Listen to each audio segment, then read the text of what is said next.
To die in a video game is often a very unceremonious affair. Unless you're playing a permadeath game, at best you'll be respawning immediately and trying again. At worst, you'll be forced to load your last save or checkpoint, and some games don't even have a game over screen anymore. So did you ever really die? Or did you just lose progress? Theoretically, it makes no sense. We can only imagine our own reasons for why our hero comes back to life for 2 more tries. It is certainly never contextualized through the narrative, nor can it ever be. After all, a hero cannot make it to the end of a game when he's already dead. Thus, death and failure seem to be conflicts of interest. But let's be honest, who really cares?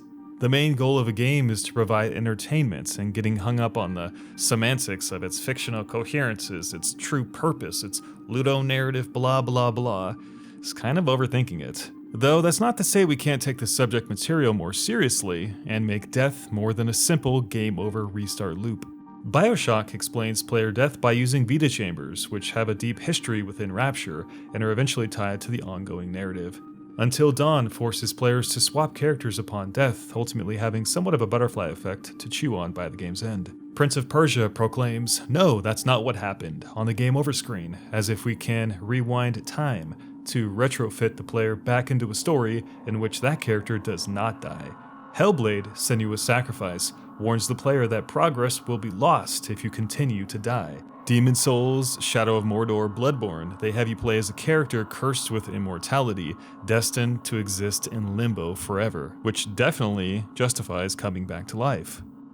These are but a few of the games that attempt to connect the dots of death to fiction, though most games simply ignore the finality of death, as trying to justify, explain, or entertain the why is not necessary.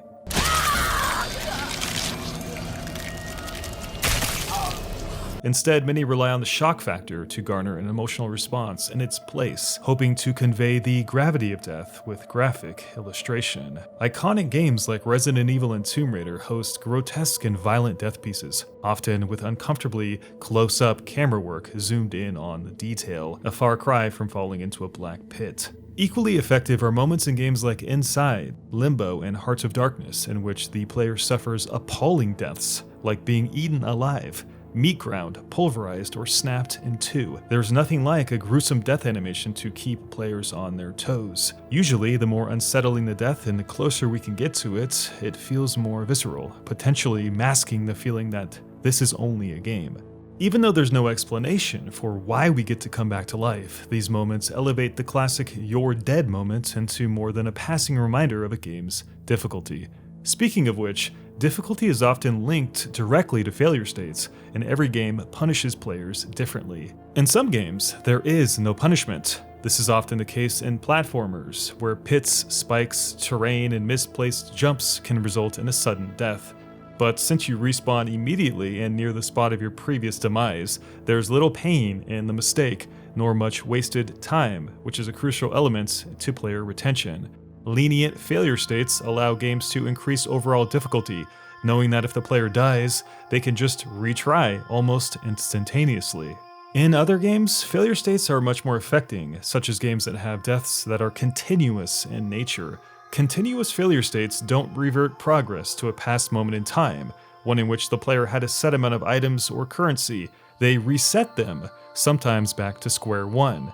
Demon's Souls, for example, doesn't just take your souls, it takes all of the resources and items you had expended prior to perishing. Unlike other games, you'll never get them back, as when you die, it's not your last save that you're placed back at, it's the character's post-mortem. Other titles lean on the morality of death rather than the punishment of it, either by forcing decisions on the player that can result in the deaths of others, or by exploring sensitive material. Spec Ops: The Line dives into this moral compass harshly, taunting the player with messages like, "How many Americans have you killed today?" and "Do you feel like a hero yet?" when loading in. A game that provokes and challenges game actions and consequences while the player is not only knee-deep inside them, but actively playing against better notions. And they can certainly strike an emotional chord as the death count piles up behind you, yet it seems like you have no choice but to keep pressing on. Will you be affected? Do your very actions take a toll on you? Do you feel something sentient? Regret? Something sickly? Remorse, perhaps? It seems like the process of death in Spec Ops: The Line is more than meets the eye.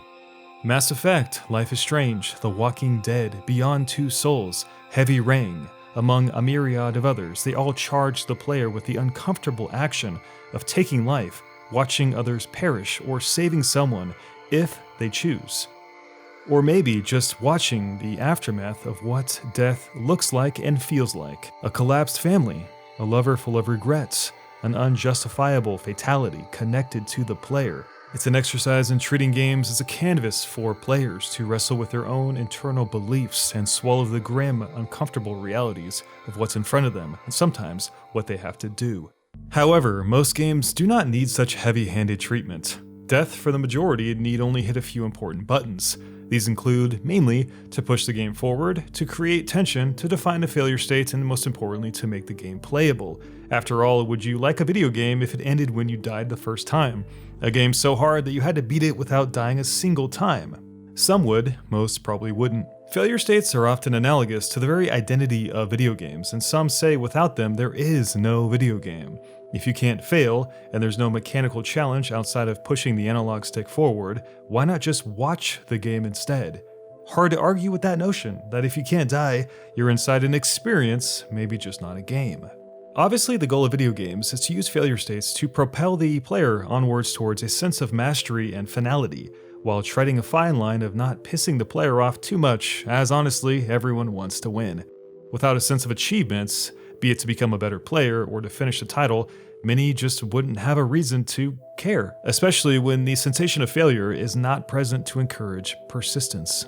Escape from Tarkov offers a window into this concept in the multiplayer realm by having its failure state be extremely punishing.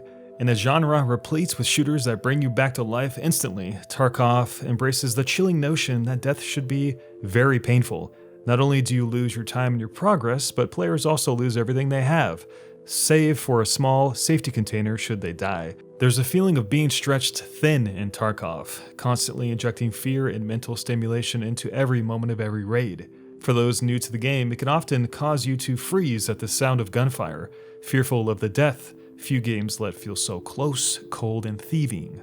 Tarkov's emphasis on the immediate consequence of life and death creates a wonderfully chilling gameplay loop that heightens the senses of its players, some of which may hit the sweet spot known as the point of optimal anxiety. In this equilibrium, player reflexes and motor control rise, increasing performance as a flood of chemicals from the brain rushes through the body. That's a hell of a benefit from leaning on a failure state. So can games benefit from taking failure states more seriously? Maybe, maybe not. Games that have harsh consequences are not for everyone, and in the current state of game development, most publishers would rather insist on the path of least resistance. Take a look at the lineage of Souls, a franchise that once had a boss grab that would de-level you. Why do we have to die in a video game? Does it give the game some sort of meaning?